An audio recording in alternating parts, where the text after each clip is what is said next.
Welcome, everybody. We are live. My name is Jason Aponte. I am Andrew Pasquini. We're working. That's it. We're working over here. That's it. Let's go Niners. Let's go Niners. Sprint Ride Option Podcast. Oh my goodness, we are live. It is a new episode of the Sprint Ride Option Podcast. All is right in the world. Andrew Pasquini and Jason Aponte are on your TV, computer monitor, whatever you're watching on. The Yankees are beating the Red Sox. The Giants are keeping their head above water, and the 49ers are still a football team. So all is right in the world, Jason. How are you doing on this lovely Friday? Happy Friday, as the kids would say. How you doing today? I'm doing incredible. I mean, the idea that the Boston Red Sox are about to be 16 games behind the best team in baseball, and we're trying so hard, charging valiantly to get back into the race. You better watch out. Here come the Red Sox. No, here come the Yankees to bury your season on July 8th, and this is like Christmas. We're in the comments, weren't we getting a couple like watch out for the Red Sox? Watch out for the Red Sox. They're 10 games. They're 12 games. 12 games out. You're 16 games out. Christ, man. I couldn't imagine threatening a team when you're double-digit games out. I couldn't be me. My favorite baseball team definitely isn't double-digit games out. Oh, yeah, they are. They're 11 and a half out. But that's okay. Who cares? We're not here to talk. Who cares about baseball, man? It's baseball. It's not a real sport. We're here to talk football, some 49er football. And I think the goal is for this episode is to start with, the realest topic, the real thing, and just get like goofier from there. I think that's kind of what we decided on this episode, Jason. Have a little fun because it's that time of year. It's July, not much going on in 49ers world, but we're getting there, Jason. We're a month away from being a month away, which I guess another way to say that is we're 2 months away from football, a month away from the preseason. I forgot. I almost called it regular season. The preseason kicking off. So we're gearing up to 2 episodes a week once again, Jason. That's pretty exciting. Yes, it is. And yes, the 49ers report on the 26th. Practices start on the 27th. And it's very close. It's very close. And, we don't have to hear anymore about Trey Lance's arm or Jimmy Garoppolo being traded to be Tom Brady's backup again. Today's been a strange day in 49ers world. A strange day doesn't really mean anything, but today's been extra strange from what we heard. It's been weird from the reports of Tom Brady wanting Garoppolo, as you said. I don't know how much we're going to dive into that one, if at all today, Jason. But we are going to dive into a little bit of Trey Lance just because it ruffled the feathers a little bit for some 49er fans. And take this as you may, because it is 2 sources that have a tendency of being correct. Sometimes they are wrong, but hey, everybody's wrong sometimes. Colin Cowherd and Mike Silver had a conversation on their podcast today, or no, yesterday. Yesterday, days don't matter anymore. Colin Cowherd said, and everybody's favorite time of the podcast, Andrew reads quotes. Everybody loves this part. So here we go. Yes. Colin Cowherd said, "You and I may have the same source. We may not. But I've said when I saw Trey Lance play, aesthetically, it's ugly. It's not Phillip Rivers ugly, but it's not a pretty delivery. It's really rough. Secondly, what you're saying is what I'm hearing. They're rebuilding his delivery, and he gets arm fatigue. It's not an easy throw. He needs days off. And they're worried about his accuracy. You and I are hearing the same things." And then Mike Silver goes on to continue. This is a bit of a longer quote, so we'll chop this up if we need to, Jason. The arm fatigue thing is a really interesting thing, and I've heard that too. And so people don't think this is just the 2 of us doing our conspiracy theories. Let's just look at some facts. Last year, they were going to use a Trey Lance package. They were thrilled about it. That was going to be a big, big weapon for them. They started out doing it, and then they just stopped. So something happened to convince Kyle that he didn't gain by putting Lance in situationally. And another thing that happened is they were 3-5. I went to the game. They dropped 3-5 at home against the Cardinals. They looked flat. They looked done. Their playmakers weren't making plays. They looked like a dead team. And usually when you look like a dead team and you traded 3 first-round picks for a promising rookie the spring before, we know what happens. Jimmy, you're on the bench. Trey Lance, let's see. They hung with Jimmy. They beat the Rams. They got well. They made the run. So the fact that they stopped using Lance at all and they didn't put him in when the season was crossed up tells me they were seeing something that was concerning. And so, Jason, I just said a lot of words. Yes. I'll let you talk now. I said I was going to split the quote. I just read it all. I'll let you say what you want, and then I'll dive into my thoughts. Yeah. Few things, Mike Silver. I'm not plugged in. I don't have a source with the 49ers. They stopped using the Trey Lance package because his finger was injured. Because Jimmy Garoppolo wasn't in love with the idea of Trey Lance finishing off drives. The team didn't like that. Let's dispel that first narrative. And I'm not plugged in, Mike Silver, but I'm still right. You're wrong. Okay. What was the second thing? 3-5. 3-5. Okay. 3-5 and starting Trey Lance, while we would have all loved to have seen it, from there, waves the white flag, and Kyle Shanahan needed to have a winning season. And you know what? He rolled the dice, and they made the NFC Championship game. So you're wrong again. He made the right decision at that point. The third part was, what was it? What did he say? Trading the first round picks, and Jimmy, you're on the bench. They beat the Rams. They got, well, you're pretty much saying something happened that was concerning. That's really it. His finger. And the team was winning games. Yes. The team stayed his season in Chicago. They lost to Arizona, and then they went on a run. Look, I don't want to be disrespectful to Mike Silver because, yeah, he probably knows more people than I do. Not even probably, he does. It's pretty funny today. Benjamin Albright, Ted Gwynn both came out and said, I've literally never heard any, and one person said, I've never heard anything like this. And Benjamin Albright said, you know what? Close your ears. Fingers and ears, what is it, earmuffs when you're about to curse. And Benjamin Albright said, and I quote, it's absolute bullshit. So who do you believe? Yeah. You believe whatever side of the narrative you want to push. Again, here we are again. People are disputing, well, Mike Silver's more plugged in. You notice the people that are arguing for Mike Silver are the people that want Trey Lance to fail? Mm-hmm. It's pretty funny how that works out. Once again, people are picking and choosing whatever it is that is said to push whatever narrative that it is because people just want to be right and don't really care about the success about this team. Any person that's sitting there and telling you, I told you Trey Lance was going to be trash, wants him to be trash just so they could tell you that he said he was right. And that goes for a lot of people. I'm not pointing one person out. You can connect the dots. You guys know. Connect the dots. You know what I'm talking about. I don't care anymore, dude. I don't care. I don't care what Jerry Rice has to say. I don't care what Mike Silver has to say. I don't care what Colin Cowherd has to say. I don't care what Joe Montana has to say. I don't care what Zeus could come down. I don't care. Play the kid, and let's figure this out. If the kid isn't going to succeed, let's figure it out. If the kid isn't going to succeed, let's figure it out. I don't care what you think is going to happen. I don't care what you think is going to happen. You know why? Because we won't know until it's done. There's my rant. Yeah, and absolutely, Jason, we're getting to the point where we're finally going to get to find out if Trey Lance is all that or he isn't, because we're going to start playing games. Listen, the point of the 3-5, Lance was hurt. He was dealing with the finger. This is something I said on the podcast last year, is Trey Lance will not be the starter until the 49ers are mathematically eliminated. I thought it was obvious that Kyle Shanahan preferred Jimmy Garoppolo last season for whatever reason.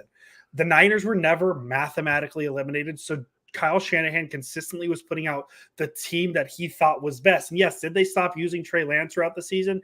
Yeah, because there was some success using it early on, but I don't think I have a hard time believing that the Niners would trade all those picks for a rookie year of just gadget plays. I feel like they probably were more comfortable with letting him watch it on the bench. And I know that whole conversation we can have about, them sitting on the bench and watching versus playing, whatever. The plan was always Jimmy Garoppolo until Jimmy Garoppolo could not play. And we saw it in those two games, the Texans and the Cardinals game, where Trey Lance stepped in. Jimmy Garoppolo was always going to be the starter until the Niners could not make the playoffs. And I don't know what we're talking about at this point because it worked. Like, the Niners made the NFC Championship game. They were minutes away from a Super Bowl appearance. I don't know how we can go back and really talk about that in any negative sense. Like, Kyle Shanahan made the right choice. And I think that's the best way to look at it. Even if we disagreed with it. Yes. Even if we disagreed, because there was points, especially after that Arizona game he mentions, where you and I were saying it might be time, and we disagreed. We probably still had negative things to say about Jimmy Garoppolo after the Bears game, right? The game that really turned the season around. So listen, Kyle Shanahan, was it the most popular decision? No, but was it the right one? Ultimately, yes. Now that's why he's Kyle. That's why he's Kyle. He's smart. He's smarter than a lot of people in football sense, I would believe. But I want to go back to the arm fatigue part. Go. Because this I want to hear Andrew go off on this. So actually, I did something today. I sent a message to somebody because I had a theory of and the way I compare it, Jason, I know it's not exactly the best way to describe it, but when I play softball, right, and I don't play for a year and I start swinging a bat, I get sore in places that I forget exist because I'm using muscles that I don't remember I have and I never use, because swinging a bat, you use certain muscles that you don't use in day to day. And so the key in the quote that I was looking at was they're asking him to rework his mechanics. And now he's getting arm fatigue. And so in my brain, I was thinking, well, Jason, what if maybe he's using muscles that he hasn't utilized while throwing, which is causing those muscles to be a little sore, a little quicker, and kind of like a pitcher needing a couple days off between throwing. That's kind of what we're seeing. I messaged Dr. Nirav Pandya. We've had him on the podcast about exactly that. Word for word, my question was, quick question regarding the Trey Lance arm fatigue people are talking about. Cowherd mentioned they've reworked his delivery. Could the change of delivery be using muscles that he hasn't used before, causing the fatigue? Dr. Pandya said that could absolutely be the case, especially if some of those muscles are being overworked, kind of like going to the gym and starting a new workout routine. It could be simply a short-term issue rather than a chronic issue that Cowherd seems to imply it is. That's my guess. That is my guess. If we're reworking the throwing motion, he is, from a different slot, as small as a change as it might be, Jason, he is using different kind of muscles. And if he's used to throwing the ball, for example, like this, and they want him more here, obviously that's not quarterback talk at all. So please do not tell your kids, to throw footballs like that. That extension could be using different muscles in the arm. And that's what it is. I'm not concerned because we're not asking Trey Lance to throw 100 pitches and then 5 days later go out there, throw 95 more, and then go out and throw 85. Whatever it is. We're asking 25, 30 on Sunday, sometimes Monday, sometimes Sunday night. We've been waiting all day there. Sometimes Thursday. You get days off, and then you make 30 more throws. I'm not concerned about it. This is the time of the year of bodies being sore because we're working them out for the first time. So there you go. There's my long spiel about how muscles work. I reached out to the doctor, our friend, the doctor, Nirav Pandya, and I got an answer. So there you go. There's my long spiel there. I'm not worried about it at all, by the way. I love it. You get, the actual doctor saying things, not a person who flip-flops on his, takes, Colin Cowherd was talking about, I hit on Josh Rosen, and then you go back and you look at his takes, and he was the one saying that Josh Rosen was the franchise changer and everything, okay, because Colin Cowherd speaks so much that it's hard for him to keep up with what he said. And what's funny is, too, he's usually like pro-Niners. He's one of the more pro-Niner guys. He was. But maybe it's a pro-Garoppolo thing, yeah. He was until Trey stopped dating his daughter. Okay, but I have a quick news flash real quick for people. Let's just say Trey Lance's arm is, a little sore, a little tired. It's July 8th. Yeah, that's the other thing. Are there football games on July 11th? In camp, he's going to throw the ball 30 times. In games, he's going to throw it 20 times. It's the most nonsensical thing I've ever heard. I've never heard another quarterback ever having any sort of discussion around this. And many quarterbacks have completely overhauled exactly how they throw the football.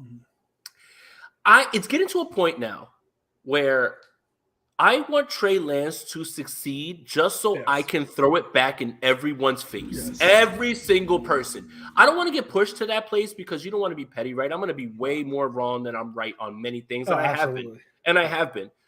But the fact that there's so many anti-Trey takes and so many narratives that are built up is making me get to the point that I am rooting for this kid, not because I want to see the success of the 49ers, because I always do want to see that, not because I want to see, and it's 8-2 New York Yankees. Matt Carpenter just went deep. The Boston Red Sox suck. But it's more about now I want to throw it back in all your faces because I don't know what your motive is, but right now you look stupid. You will look stupid down the line. And that's what I'm really looking for at this point. I don't know what is going on, why this is happening, who is putting this battery on people's backs? Is it so much that people are in a dead time where they have to make things up? It's just strange to me that I've never heard discussions about any other arm ever. Yeah. And now Trey Lance is always the guy that, like, well, he's a bust. He can't continue. Well, his arm's messed up. He looked really bad. He looked awful. It's putting me in a position that, yes, I can be petty bad. I can be petty LaBelle, right? Like, I always can do that. Like, I have many times where I've done that, but you are really pushing me to a place where I am literally going to eviscerate not only national people, but every stupid person in my mention that already has an idea of what's going on with Trey Lance and all this stuff. Like, you are pushing me to a place that I don't want to go. But keep saying all this stuff about the kid. I'm going to root for him simply just to shut you up. Just to shut you up. I don't get it. It's just so weird too, because he's such an unknown and everybody seems to be like, and maybe that's just what it is, because we do live in a sports media world that thrives on the being right. Everybody wants to be right. And I think that's why we get so much of this very dramatic takes, because I haven't seen anybody say, let's find out where Trey Lance is. Let's see what he actually is. No, everybody's already saying he's going to be the next Mahomes. Like, there's been a lot of weird Mahomes comps going on. And people are saying he's going to be good or he's going to be really bad. There's never like this in between of seeing what actually happens. And that's kind of where I'm at. I hope he's good for the sake of the 49ers, right? Like, I want my favorite team to win. I like to think that, right? Of course. But everybody, it just seems like we saw a year of Trevor Lawrence. We saw a year of Justin Fields, and I don't want to slander Justin Fields. But, they didn't have particularly great rookie seasons, and obviously not their fault. Trevor Lawrence had the issue with the head coach there, and you could say Justin Fields had the same thing. But nobody's talking negative like with national people like they are Trey Lance, and we just don't know what Trey Lance is yet. We have evidence of what Trevor Lawrence and Justin Fields and the other quarterbacks, Davis Mills, I'll throw that name out too, of what they're going to be, but it just feels like the national media just wants to take the negative route with Trey Lance. It's just really, really interesting. And that's it's just weird. And look, to put a bow on this, I don't believe any of this bullshit that's being talked about him, any of it. I don't need anybody else to tell me that it's bullshit. I know it is, and a lot of people do. But Trey strikes me as a really nice kid. And it's like, if he was arrogant, if he was cocky, if he was like, I'm coming in the league and you're all cooked and I'm better than this guy and I'm better than this guy, and was super cocky, okay, maybe I could see people maybe like pushing for him to fail or wanting to throw that back in his face. Trey's done nothing but come in and be humble, work his ass off. I just don't understand where this is coming from and why this is. A lot of people will speculate and say it's something, different or whatever, but it's just, Trey's a good kid, man. For better or worse, whether Trey works out as a quarterback or not, he's a good kid, man. And I just don't understand. So I don't know, man. It's so strange to me. I've never seen anything like this with any other quarterback ever. Zach Wilson was awful last year. But the Jets have a better roster according to certain, publications than the 49ers, and are moving in the right direction. Like, I don't understand. You've got tape of guys who were objectively bad, not subjectively, objectively bad at football, and Trey doesn't have much, but you're already done with Trey, and those other guys get another chance. It's strange to me. I don't know what the answer is. I just know I'm rooting for the kid just so you can shut everybody up and just stop talking about this. Yeah, from within 49ers Twitter, I'm assuming a lot of the hate for Lance is coming from, Garoppolo fans, which, like, Garoppolo was very well liked. I get that. Fans liked them, but there's nothing Trey Lance can do about that. From the national side, I just don't get it. It seems like they're coming after him for whatever reason. I don't know what it is. But yeah, Jason, I'm just kind of at a loss for words on it. And as you said, you took Ted Gwynn. He talked to somebody in the 49ers coaching staff on the arm fatigue part. Never heard anything about that a day in my life. So that's where we'll leave that. I'm not concerned about it, Jason. It's July 8th. I'm not worried about it. If we're talking about arm fatigue in October, that's when I'll start stressing. But it's July 8th. I'm not losing sleep over arm fatigue. I hope you're not either, and I really hope nobody else is, because it's people are going to feel fatigue at some point, even if this is true. If it's not, then it's not. Even if it's true, it's July. Like, we are ramping up for a season. Things are going to be a little sore. You know who's fatigued? I am. Yes. Did the Andrew Yankees just do is. something? Did Andrew the Yankees is. just do something? No, the Yankees are up. The Yankees are up 8-2 and threatening to just continue to bury the bum ass Red Sox. Don't worry about baseball, guys. The Red Sox aren't, you know, they don't need to be talked about. It's done. The season's over. The Red Sox should thank the Yankees at this point. July 8th, you don't have to worry about the division anymore. You're about to be 16 games down. You played your best baseball and you lost ground. Don't worry about the Yankees. Don't worry about the Yankees. They're good. They're fine. They got 2 starting outfielders on the All-Star team. They're fine. Don't worry about it, guys. There you go. Don't worry about it. But I'm fatigued. You're fatigued. Yes. I can't take it anymore. I can't. We wake up every single day to someone else. Yeah. And it's just, again, Colin Cowherd, while I give him a lot of credit because what he does is incredibly tough. And if I asked other people to talk about talk for 3 hours on their own show, do a podcast, do another appearance, it's hard. So right now, what's happening is Colin Cowherd is losing track of what he has said. And that is a place that I don't ever want to be. It's 9-2 Yankees. Sorry, I didn't mean to keep talking about that. But yes, man, it's just, I'm tired. I don't care anymore what you think about Trey Lance. I don't care what Jerry Rice has to say. I don't care what Joe Montana has to say. I don't care what Colin Cowherd, Mike Silver. Don't care what any of you have to say. Start the damn training camp. Play the kid. Let's figure this out with actual game film and not what you think, which is probably some bullshit. Right. And once again, I'll say it for the last time. I've said it so many times. It's funny that the national media guys are the ones that are saying this stuff when the local Niner beat writers have not said a single thing. You know what's funny? So today, David Lombardi sent out a tweet that was perfect. Let me know what regurgitated news cycle is going to be sent up again. Yep. And blah, blah.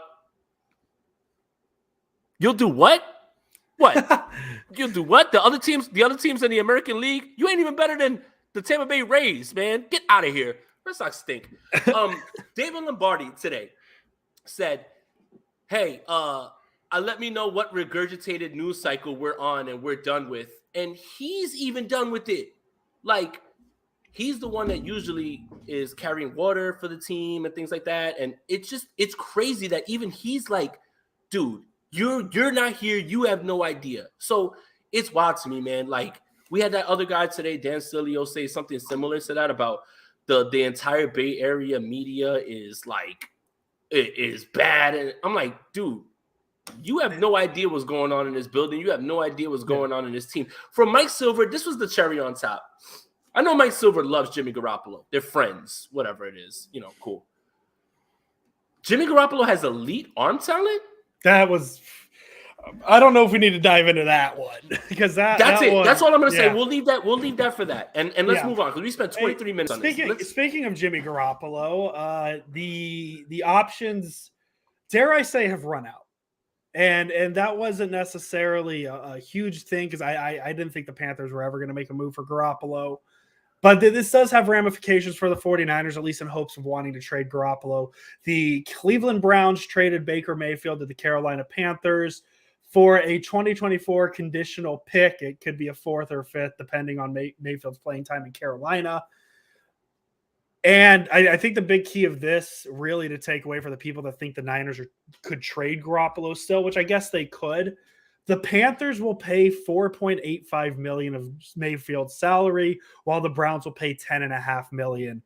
And if that's the price the Browns are paying to get rid of Baker Mayfield, I don't think we're going to see a Niner trade because I don't think the Niners are going to pay any money, not even a small amount. Like, even if it's a 75% new team paying 25% the Niners paying sort of thing, I don't think that's what's going to happen. So if this is what you're going to use for the basis of a Jimmy Garoppolo trade, I think this should kill really any thought. Like, I've seen people say Cleveland, but as Jason said, Jacoby Brissett was signed there for a reason.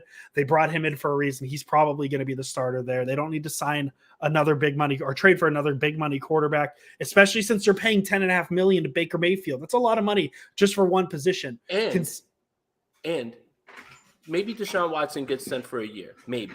Maybe. But right now, what they've done is converted his money to bonuses, which they're still paying him. It doesn't count against the cap. But when you think about how much money they're giving Deshaun Watson, Jacoby Brissett, Baker Mayfield to play somewhere else, how does the Cleveland Browns become? And there's whispers that Deshaun Watson's not going to be gone for more than 6 games. People are going to be upset about that. Yeah. But if it's 6 games, you absolutely roll with Jacoby Brissett for no money and keep it rolling and wait for Deshaun Watson. Yeah, no, I just don't see there being another trade place. And I thought, and we've said we have stood by that we thought Indianapolis was the number 1 place. That's where we thought. Obviously, that didn't happen. I never thought Carolina was going to be a place. It was a place to talk about. Thank you for the donation, Arturo. Salio's a clown. He said Jimmy made Kyle and Jimmy carry the 49ers in the playoffs. I'll leave that to your opinion. Pitter patter. That I'm not going to trash anybody, but that's your opinion. I'm not going to trash him, but that's just wrong. Like, look, again, I'm going to stand by this. The people that always hide behind, well, that's my opinion. Opinions are wrong every single day, B. Every single day. You could have the opinion that Jared Goff is better than Josh Allen. Guess what? That's your opinion. Guess what? That opinion's wrong. Yeah. That opinion's wrong.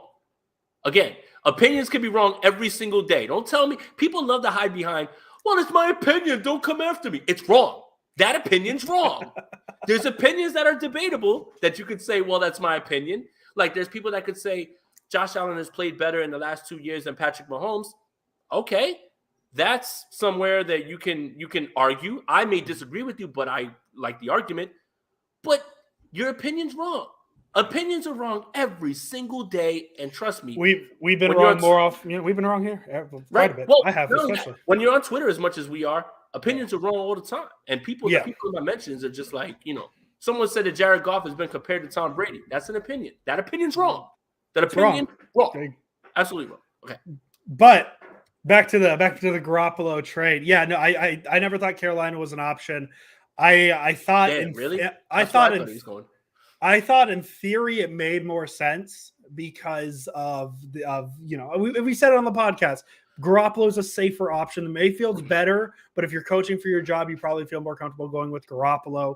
I was hoping Carolina. How about that? But I just don't see how the 49ers can trade him. It really feels like it's coming to a point of they're going to cut him. I think that's the logical solution here. And once again, I want to go back to this. I've said it before. Bears repeating. You're going to see periodic reports of people saying the 49ers are fine keeping Garoppolo. They're fine doing this. They're fine having him on the roster.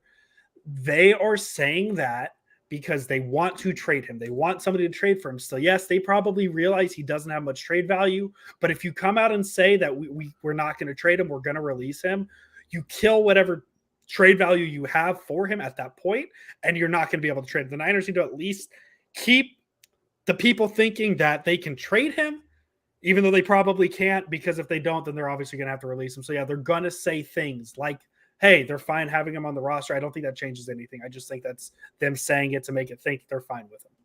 The most interesting thing that he said today, because I watched the entire stream, was that he spoke to Don Yee, and Don Yee's camp not only doesn't expect Jimmy Garoppolo to be ready for a camp, there's a strong possibility he will miss 4 games. Why on earth would you carry a man on a roster who won't be able to throw on camp day and won't be able to throw in 4 games? You have to make this move if that's true. Because Dan Sileo is also saying that, Tom Brady's making a play for Jimmy Garoppolo to be there. And, all of those things. So just take that with a grain of salt. But apparently he's only been throwing for 2 weeks. 2 weeks. I don't know, man. 2 weeks? Well, he's not going to be ready for camp. Yeah, if that's true, probably won't be ready for camp. But I feel like the goal has always been July. That we've never had a mid, late, early July sort of thing. We've always said July. But I feel like if there was a setback of any sort, we would have heard by now, right? Like, I don't necessarily feel like I just feel like if there was a setback as far out as through week 4, if there's a setback through week 4, we would have heard it by now, right, Jason? So that's where I am on that.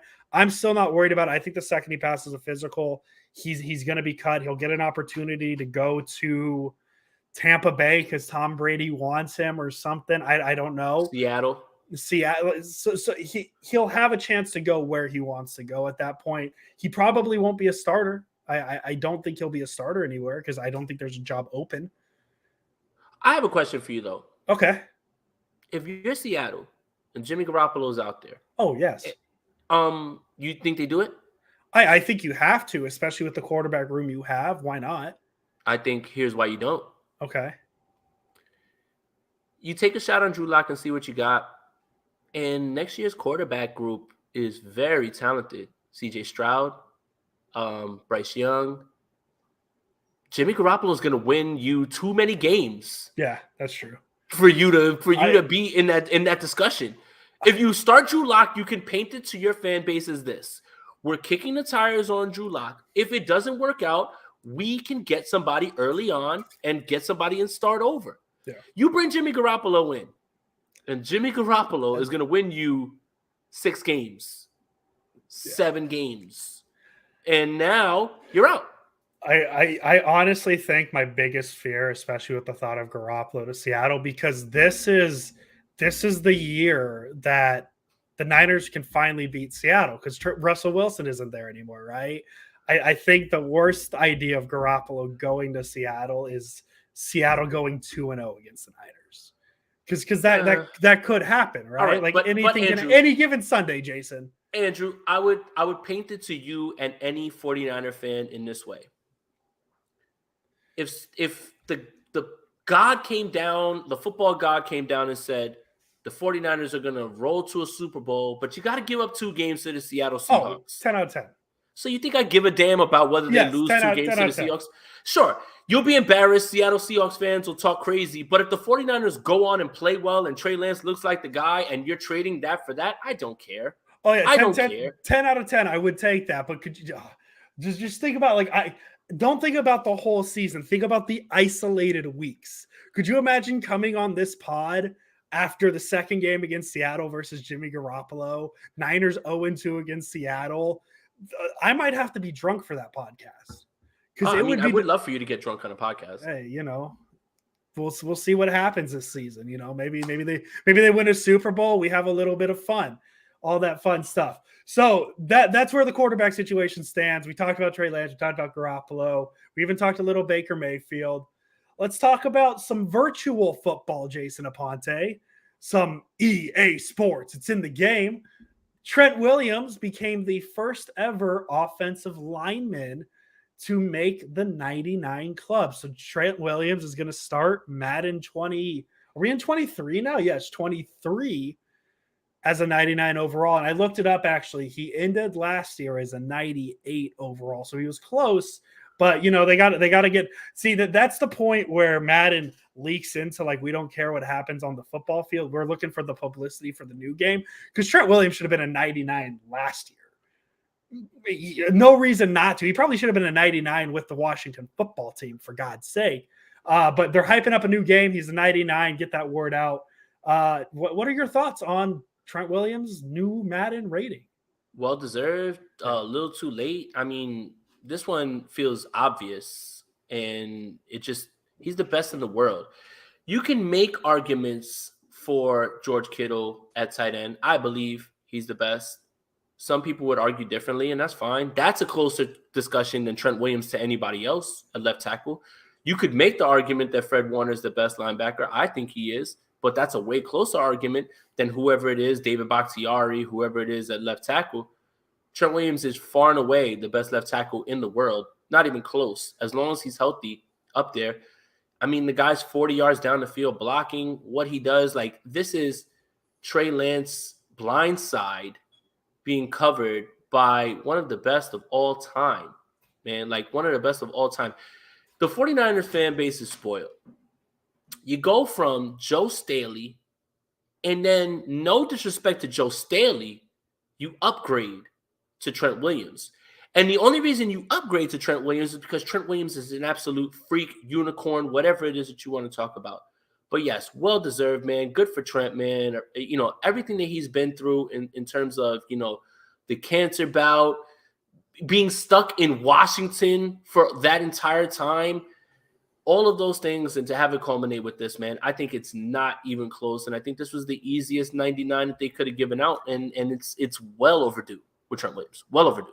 Yeah, I'm looking at Madden 22's ratings just to kind of get an idea of what left tackle looked like last year at the end of the year. Trent Williams was the highest rated left tackle at a 98. Bakhtiari was the second at a 95.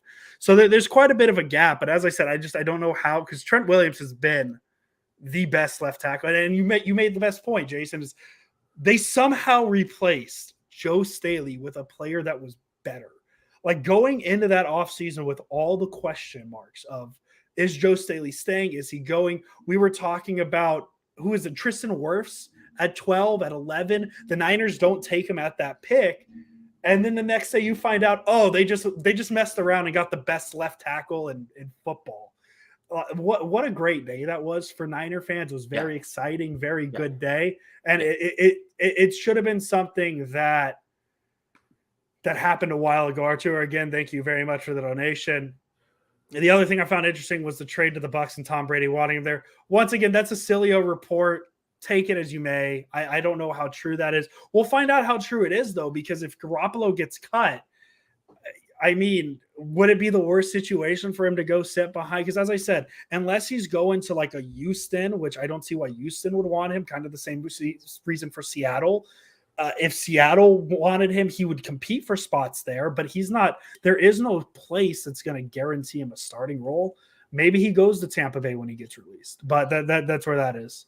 Well, here's my whatever conspiracy theory. I'm pulling this out of completely nowhere. Tom Brady might want to jump into the front office after he's done. And if he goes into the Tampa Bay front office, it's not a bad idea to have Jimmy Garoppolo be your starter, because I'll tell you who is not going to win you games and who you're going to get blamed for. Blaine Gabbert's not going to win you games, and neither is Kyle Trask. Yes. So Tom Brady could go into the booth, right, sit up there in the front office, and Jimmy Garoppolo could be the guy that wins you 9 games, 10 games. And you know what? You're a playoff team. Michael Jordan went up to the front office. He's largely been terrible. You think Tom Brady wants to lose in any form or fashion, even if it is in the front office? Look, say what you want about Jimmy Garoppolo. Give him that offensive line. Give him that defense. Give him those weapons on offense. Give him that running game. They'll win games. In that division, they'll win games. They'll win games. So it's not crazy. I'm just like, trying to like maybe come up with ideas. Like Tom's like, you know what, bro? Give me 1 more year, sit behind me. We'll win as many games as we do here. When I go up, you step in and we'll give you a 3-year deal, something like that. Like, yeah, like it's not the craziest thing. It's just, it was hard to envision. And if somebody would have told me this earlier on before you put the pieces together, I would have just said, absolutely not, no chance, anything like that. But Kyle Trask is garbage. Blaine Gabbert is Blaine Gabbert. And it makes sense. That team has a lot of guys that are holdovers from Super Bowl teams, right? So in the same way that everybody's like, you can't get rid of Jimmy Garoppolo because you're like a win-now team, the Bucs are a win-now team. Yeah. The Bucs are a win-now team. So are you going to just turn it over to Kyle Trask? Are you just going to turn it over to Blaine Gabbert? No and no. They're both not good. So it's not the worst thing. It's not the worst thing. You just put something into my head that's just unrelated to the Jimmy Garoppolo thing, but it's how my brain works, Jason. You probably know where this is going. We are a Tom Brady retiring at the end of this season away from Jameis Winston being the best quarterback in the NFC South. You know how exciting that is for me personally? What if this is the year that Tom Brady completely falls off a cliff, because he's going to be the first quarterback who has ever thrown a pass at the age of 45? Maybe. So we have no sample size of anyone. Now, am I telling you this? No. And I'm not betting against Tom Brady. That's the stupidest thing you can do. That might be my hot take for this season. That it wouldn't be the craziest thing. Jameis Winston finishes the season better than Tom Brady. That might be my and it won't be hot take. It won't be stats. Like, it won't be like he'll have a better statistical season, but he may play better than Tom Brady. It's not completely out of the we're big Jameis guy. I'm a big Jameis guy. I love Jameis. I love Jameis. I'm a big Jameis Winston podcast. Yeah. Jason, we have a couple mailbag questions that we're not going to open the mailbag all the way because we came up with a few other topics. We'll do a mailbag episode next week. We'll really open it up. We'll give more time. I wanted to start just back on the Madden thing because Zach, our good friend Zach Greer, he asked if we think any other Niner players are going to open up the season as a 90 overall or more. And just to give you an idea, Jason, I do have Madden 2022's last ending ratings.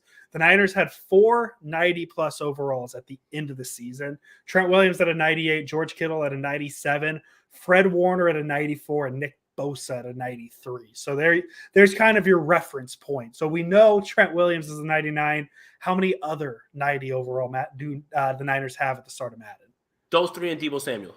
I mean, I don't really see how Deebo Samuel can't be at this point. I mean, it's the only other guy that deserves it, but it'll be 4. It'll be 5 with Trent Williams. But yeah, those 3 are going to be that. Nick Bosa had an incredible year. Fred Warner picked it up at the end of the year. Still that guy. George Kittle's still that guy. Deebo Samuel is that guy. And yeah, man, he's that guy, pal. So yeah, all 4 of them. He's that guy, pal. I'm going to disagree on the Deebo, but not for the reason that y'all think. He deserves a 90. But knowing how Madden does their ratings, what makes Deebo so special is his running with the ball ability, and there's no way Madden's going to be smart enough to have that all figured out to make it work with a wide receiver who can do a little bit of everything. I'm not going to trust Madden to properly rate Deebo Samuel because he's listed as a wide receiver. So like his ball carrying, his ball carrier vision ratings aren't going to affect him as much as his receiving numbers. That's all I'm going to say. He deserves to be a 90 plus. I think he could. I'm going to say no because I just don't trust Madden. So I'm going to stick with those 4: Bosa, Warner, Kittle, Williams. He deserves $5 bet. $5. Ooh, that's a lot of money, Jason. Yeah, I could do that. $5 bet. We'll go 5. This is me just having all the doubt in the world of Madden and how they do things, and Jason just being like, "No, Deebo Samuel's good," so they're gonna correctly rate that. Yeah, very good at football. So that was the only Niner super related question. We had an Aaron Judge question I think we could have touched on. But if you guys have any other questions that you want answered next week, could be about the Niners, could be really about whatever you want, tweet me or Jason. We'll have a mailbag episode next week. We're going to go really off the rails here, Jason. This isn't football related at all. I want to get people to know that. Our great friend Steph Sanchez asked maybe the most important question ever asked to me on this podcast. And Jason, you know this a little bit about me, but I do consider myself a sad boy. Sad boy is the right word. I am an Olivia Rodrigo fan. If you don't know Olivia Rodrigo, very good singer. Go listen to her album. And Steph, great friend Steph, we've had her on the pod. Go listen to the 49 Carat podcast. She asked what my favorite song on Sour is. I look forward to hearing your answer. Sour is Olivia Rodrigo's answer. I decided to go one further, Jason.